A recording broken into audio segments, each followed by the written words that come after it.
Hello. Once again, I'm coming to you from my office in the Rayburn House office building across the street from the Capitol. I've just come from a vote in which the Congress has voted once again to raise our debt limit to give the federal government more money to spend. At least this one was only for 3 months, a temporary increase in the debt limit.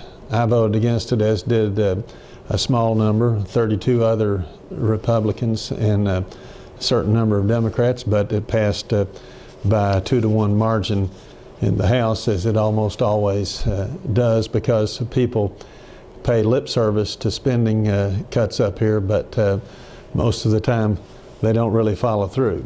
So I thought I would tell you about, just give you an example of what goes on and tell you about the last 24 hours, for instance.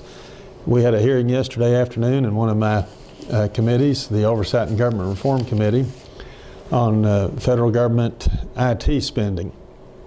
And our committee memorandum said despite spending more than $600 billion over the past decade, too often federal IT budgets run over budget, behind schedule, or never deliver on the promised solution or functionality.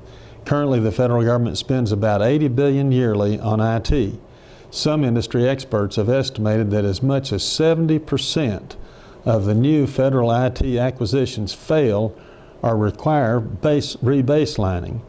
That just is amazing. I don't know of any business, any place that would accept a 70% failure rate.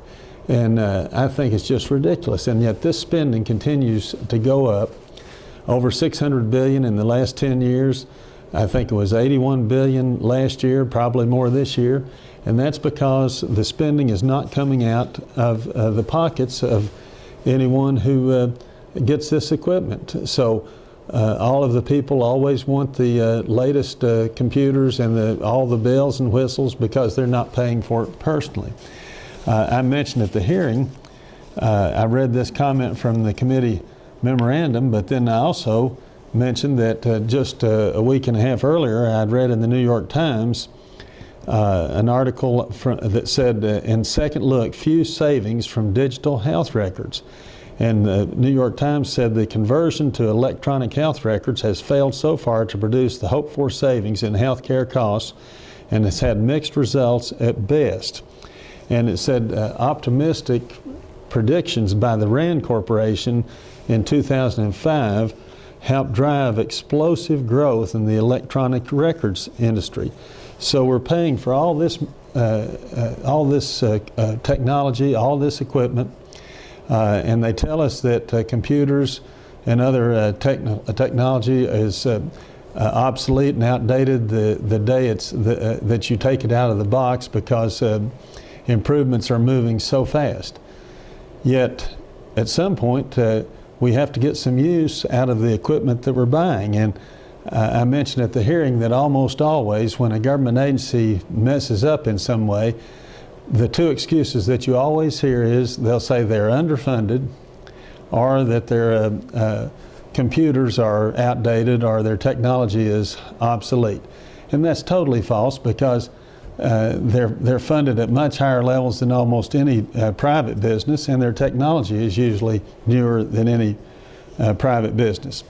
And so many times it's discouraging, and it's all because there's no incentives or pressure for people in the federal government to hold down spending.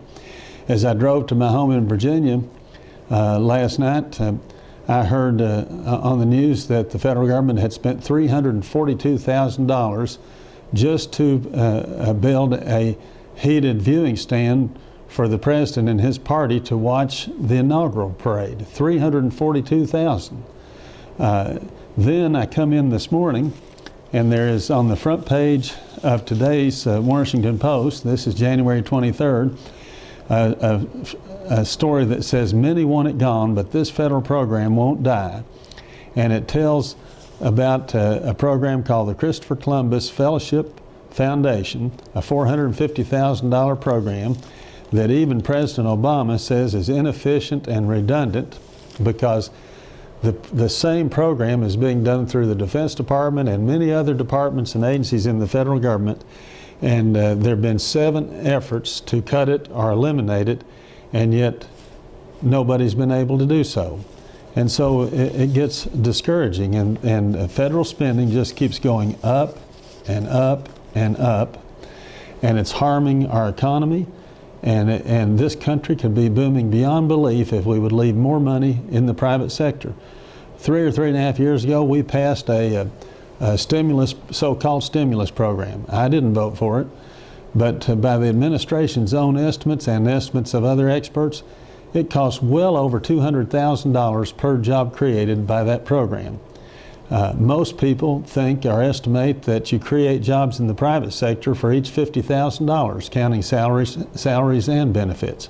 And so we would have been much better off if we'd left all that money, that $862 billion in that stimulus program, in the private sector.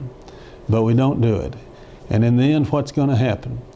We're running deficits now. We've run our national debt to $16.4 trillion, and they tell us they need more.